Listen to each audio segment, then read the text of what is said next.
नमस्कार दोस्तों, स्वागत है आपका सिद्धांत एकेडमी चैनल पर। दोस्तों आज की क्लास में आप लोग डीएलएड फर्स्ट सेमेस्टर का मैथ पढ़ने वाले हैं और ये देखिए आप लोगों की मैथ की 26वीं क्लास है। इससे पहले 25 क्लासें हो चुकी हैं। जिन लोगों ने नहीं देखी वो लोग यूट्यूब पर प्लेलिस्ट में जाकर देख सकते हैं।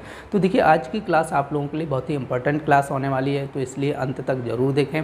और यदि आप लोगों को हमारी क्लास पसंद आती है तो क्लास को लाइक करें और चैनल को सब्सक्राइब करना ना भूलें। तो चलिए बिना देरी के शुरू करते हैं आज की क्लास।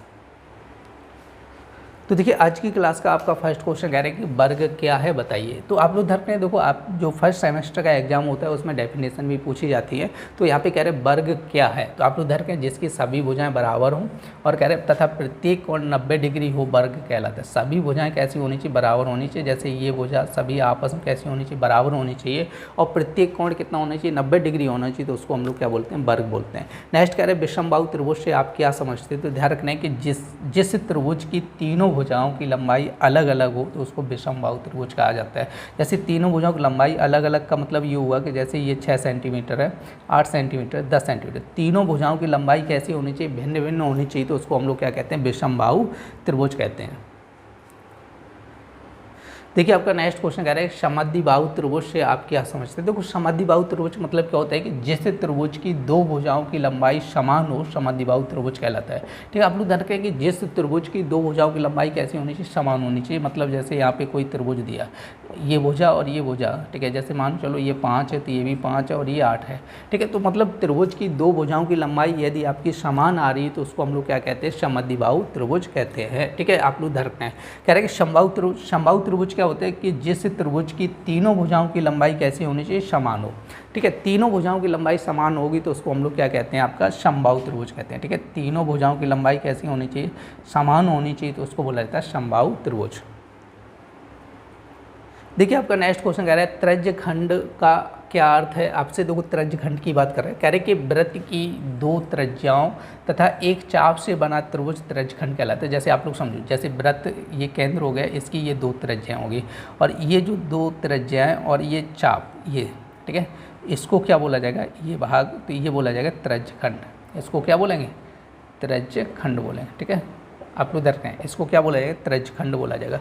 अब देखो यहाँ पे कह रहे हैं छेदक रेखा का क्या अर्थ है। कह रहे हैं कि वह रेखा जो वृत्त को दो या अधिक बिंदुओं पर काटती है तो छेदक रेखा कहलाती है। जैसे ये सर्किल की बात कर लो, अब यहाँ पे एक लाइन खींच दी तो ये दो पॉइंट पे काट रही है, ए और बी। ठीक है, तो इसको क्या बोला जाएगा, छेदक रेखा बोला जाएगा। ठीक है, तो आपको ध्यान रखना है कि वह रेखा जो वृत्त को दो या दो से अधिक बिंदुओं पर काटती है तो उसको हम लोग क्या कहते हैं, छेदक रेखा कहते हैं। देखिए आपका नेक्स्ट क्वेश्चन कह रहे हैं कि वृत्त के किन्हीं दो बिंदुओं को मिलाने वाले रेखाखंड को हम लोग क्या कहते हैं। आप लोग ध्यान रखना है वृत्त के किन्हीं दो बिंदुओं को मिलाने वाला। देखो यहाँ से एक चीज़ रखना है, ये तो आपका केंद्र होता है। ठीक है, अब मिलाने वाला रेखाखंड यदि केंद्र से होकर नहीं जा रहा है तो इसको बोला जाएगा आपका जीवा। ठीक है, आप लोग ध्यान रखना है, इसको क्या बोलेंगे, जीवा। अगर जैसे रेखाखंड केंद्र से होकर जाएगा तो उसको जीवा नहीं, फिर इसको बोला जाएगा व्यास बोला जाएगा। ठीक है, आप लोग ध्यान रखना है यदि दो बिंदुओं को मिलाने वाला रेखाखंड वृत्त के केंद्र से होके जाएगा तो उसको बोला जाता है व्यास। और केंद्र से होके नहीं, डायरेक्ट आपका देखो दो बिंदु को मिलाने वाला रेखाखंड होगा तो उसको बोला जाएगा जीवा। ठीक है, आप लोग ध्यान रखना है। ठीक है, अब देखो नेक्स्ट क्वेश्चन आपका 84 नंबर क्वेश्चन देख रहे हैं। तो कह रहे हैं 48 + 8 × 7.5 0.75 - 5 हो जाएगा। ठीक है, तो 48 8 का गुणा पहले करो, 8 × 5 करो कितना है, 40 हो जाएगा 4, 8 × 7 56 और 4 कितना है 60 हो जाएगा, -5, 2 अंक बाद पॉइंट, तो ये हो जाएगा आपका 48 + 6 - 5। ठीक है, तो 6 में से 5 घटा दो कितना बचेगा, 1 बचेगा। तो 48 + 1 कितना हो जाएगा, 49 हो जाएगा। देखिए आपका नेक्स्ट क्वेश्चन कह रहे हैं 85 का -2 और आपका कोष्टक लगा माइनस चिन्ह लगा। तो क्वेश्चन नंबर 85 आपका कह रहे हैं, देखो -2x² - x² + 4x। आप लोगों को कई बार बता चुका हूँ, कोष्टक के आगे यदि माइनस चिन्ह आएगा तो उसका अंदर मल्टीप्लाई करना पड़ेगा। तो यहाँ पे देखो हम लोग गुणा करें, -2x² माइनस प्लस x² और ये माइनस का 4x हो जाए। ठीक है, तो अब देखो -2x² x² सॉल्व करोगे क्या बनेगा, -x² माइनस का 4x। क्लियर हुआ। इसी तरह देखो यहाँ पे दोनों का क्या है कि आपका सेम घात लगी है तो इसको हम लोग ऐसे सॉल्व कर सकते हैं। यदि नहीं समझ रहा, -2x² और प्लस एक्स स्क्वायर माइनस 4 है। इसको देखो एक्स स्क्वायर कॉमन कर लो, कॉमन करेंगे तो ये हो जाए -2 + 1, ठीक है, माइनस एक्स स्क्वायर। क्लियर नहीं? तो अब तो समझ गए होंगे कि हमने डायरेक्ट कैसे कर लिया। अब देखो 86 नंबर क्वेश्चन आपका क्या कह रहे हैं कि 150 का 12% आपसे कह रहे हैं। देखो 150 का 12% कह रहे हैं, तो 150 × 12 कितना हो जाएगा, 100 हो जाएगा। अब 0 से 0 काटो, 5 से काटो 3, 5 से काटेंगे 2, 2 से काटेंगे 6, 6 × 3 कितना है, 18 हो जाएगा। ठीक है, 150 का 12% कितना हो जाएगा, 18 हो जाएगा। क्वेश्चन कह रहे हैं समतल में स्थित कह रहे एक बिंदु से होकर कितनी रेखाएं खींची जा सकती हैं। तो आप लोग धरते हैं जैसे एक पॉइंट है तो इससे कितनी रेखाएं खींची जा सकती हैं, तो आप लोग धरते हैं अनंत लिख लेने। कितनी इनफाइनाइट रेखाएं खींची जा सकती हैं, कोई गिनती नहीं। एक बिंदु की बात कर रहे हैं तो अनंत खींची जा सकती हैं, और अगर 2 बिंदुओं की बात करेगा तो वहाँ पे आप लोग धरते हैं एक रेखा खींची जा सकती है। ठीक है, अब देखो क्वेश्चन नंबर 88 आपसे क्या कह रहे हैं कि 9 और 15 का समापवर्तक लिखेगा। देखो 9 के फैक्टर करो कितना है, 3 × 3 हो जाएगा। ठीक है, 15 के कर लो कितना है, 3 × 5 हो जाएगा। आपसे क्या पूछा गया है, समापवर्तक। ठीक है, क्या पूछा है, समापवर्तक। तो आप लोग में जो चीज़ कॉमन आएगी वही आपकी क्या हो जाएगी, समापवर्तक हो जाएगी। तो कॉमन क्या आ रहा है, 3 आ रहा है, तो इसका समापवर्तक कितना हो जाएगा, 3 हो जाएगा। देखिए आपका नेक्स्ट क्वेश्चन कह रहा है आपका, देखो 89 नंबर क्वेश्चन बहुत आसान क्वेश्चन है। अब देखो 0 का मल्टीप्लाई कर रहे हैं, किसी भी संख्या हम 0 का गुणा करना है तो उसका आंसर कितना रहेगा, 0 रहेगा, हमेशा ध्यान रखना है। ठीक है, अब हम लोग देखते हैं 90 नंबर क्वेश्चन क्या कह रहे हैं। देखो x + y प्लस क्या कह रहे हैं, z कह रहे हैं, तो -x - y माइनस वो प्लस z कह रहे हैं। ठीक है, तो आप लोग ध्यान रखें x - y प्लस z। अब कोष्टक के आगे माइनस चिन्ह आए तो यहाँ पे ध्यान रखना है x + y प्लस z हो जाएगा, तो -x हो जाए, माइनस माइनस प्लस और माइनस z हो जाए। ठीक है, तो आप लोग ध्यान रखना है। अब यहाँ से आप लोग समझो, देखो x से x कटा, y से y कट गया, तो यहाँ पे y + y कितना हो जाएगा आपका, 2y हो जाएगा। क्लियर हुआ? अब देखो 91 नंबर क्वेश्चन आपसे क्या कह रहे हैं, 240 लीटर का 10% कितना होगा। 240 लीटर का 10% की बात कर रहे हैं, 240 × 10/100 कर लो, 2 0 2 0 कटा, तो ये हो जाएगा 24 लीटर। 240 लीटर का 10% कितना हो जाएगा आपका, ठीक है, 24 लीटर हो जाएगा। देखिए आपका नेक्स्ट क्वेश्चन कह रहे हैं एक आयताकार बगीचे की लंबाई चौड़ाई का अनुपात दिया है। कह रहे आयताकार बगीचे का क्षेत्रफल 1500 वर्ग फीट हो, तो कह रहे बाग के चारों ओर तार लगाने का कितना खर्च आएगा, जबकि तार का मूल्य कितना है, 12 रुपये फीट है। तो आप लोग देखें तो वो लंबाई अनुपात चौड़ाई दी गई। ठीक है, आप लोग देखें लंबाई चौड़ाई कितनी दी गई, 5:3 दी गई। तो आप लोग देखें यहाँ पे बाग की लंबाई निकालनी पड़ेगी।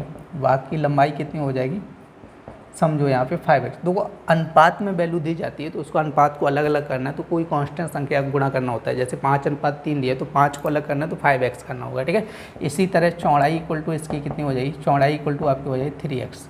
तो देखो बाग का क्षेत्रफल कितना दिया गया आपका, 1500, ठीक है, वर्ग फीट दिया गया। कितना दिया, 1500 वर्ग फीट। और देखो बाग का क्षेत्रफल होगा क्या, या तो ऐसे लिख लो, आयत का क्षेत्रफल क्या हो जाएगा। देखो आयत का क्षेत्रफल क्या होता है, लंबाई गुणा चौड़ाई हो जाता है। ठीक है, देखो L × B का मतलब आप लोग समझो लंबाई गुणा चौड़ाई हो जाएगा। आपका क्षेत्रफल दिया गया है यहाँ पे, देखो कितना हो जाएगा 1500, और यहाँ पे L कितना दिया 5x × 3x हो जाएगा। ठीक है, तो यहाँ पे देखो 1500 और 5 दिया 15x² हो जाएगा। तो काट दिया, कितनी बार कटेगा, 100 बार कटेगा। तो x² बराबर कितना हो जाएगा, 100 हो जाएगा। 100 का मतलब कितना है, 10 हो जाएगा। तो यहाँ पे देखो लंबाई इक्वल टू इसकी कितनी हो जाएगी, लंबाई इक्वल टू आपको हो जाएगी 5 × 10 कर लो, कितना हो जाएगा 50 हो जाएगी। चौड़ाई इक्वल टू कितनी हो जाएगी, चौड़ाई इक्वल टू आपकी हो जाएगी 3 × 10 कर लो, कितनी हो जाएगी 30 हो जाएगी। ठीक है, तो देखो यहाँ पे बाग का क्या निकालना पड़ेगा, परिमाप निकालना पड़ेगा। आप लोग हमेशा ध्यान रखना, ठीक है, क्या निकालना होगा, बाग का परिमाप। तो बाग का परिमाप क्या हो जाए, 2 लंबाई प्लस चौड़ाई हो जाए। ठीक है, तो 2 लंबाई कितनी दी, 50 + 30 कर लीजिएगा। ठीक है, आप लोग हमेशा ध्यान रखो। अब देखो 50 + 30 कितना है, 80 हो जाए, तो 8 दूनी 16, 160 फीट हो जाएगा। ठीक है, कितना तार चाहिए, 160 फीट चाहिए। ठीक है, तो अब खर्च निकालना है, तो खर्च टोटल तार की लंबाई कितनी है, 160 फीट, और 1 फीट का खर्चा कितना आ रहा है, 12 रुपये आ रहा है। ठीक है, तो यहाँ पे आपको 0 12 × 6 करो, कितना हो जाएगा 72 हो जाएगा। 7 12 × 12 7 कितने हैं, 1920 रुपये खर्चा आएगा। देखिए आपका नेक्स्ट क्वेश्चन कह रहा है बगीचे की लंबाई 115 मीटर, चौड़ाई 45 मीटर, बगीचे के चारों ओर घेरने के लिए कितने मीटर तार की आवश्यकता होगी। ठीक है, तो यहाँ पे आपको लिखना है बाग की लंबाई।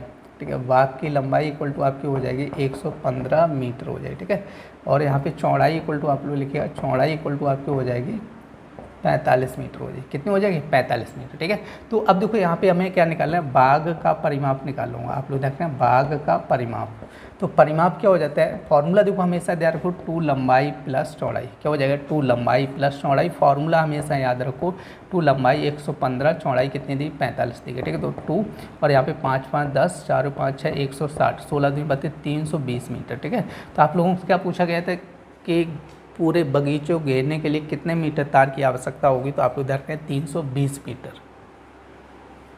देखिए आपका नेक्स्ट क्वेश्चन कह रहा है कि 13 - 8 × 2 + 3, तो 94 नंबर क्वेश्चन आपका कह रहा है।